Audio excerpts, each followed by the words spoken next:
Area residents were either relieved or disappointed when what was predicted to be a historic storm bypassed the Hudson Valley last week, dropping only a few inches of snow and instead hammering Long Island, Boston, and other parts of the Northeast. However, when excited children and nervous commuters looked out their windows Tuesday morning, they were greeted with a lack of the white, fluffy stuff, which actually made for a more enjoyable snow day, for the people at least. When school was canceled, many kids still flocked to Lakeview Elementary School in Mayapack on Tuesday, January 27th, to enjoy some sledding, snow tubing, and snowboarding on the hills. Even though the storm ended up being less than devastating than the first predicted, Putnam County Executive Mary Ellen Odell said she was proud to the work performed by the various highway departments, law enforcement, and first responders throughout the county to be prepared for such an event.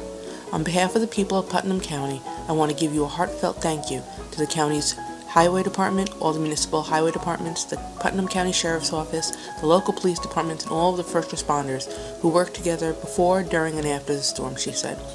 While we were fortunate that the snow accumulations were less than the weather models predicted, the team took the proper precautions to ensure the safety of our residents and was ready to handle whatever was thrown their way. It is an honor to lead such an amazing team of people who are willing to put their welfare of our residents before themselves. These scenes are of the children playing at Lakeview Elementary School.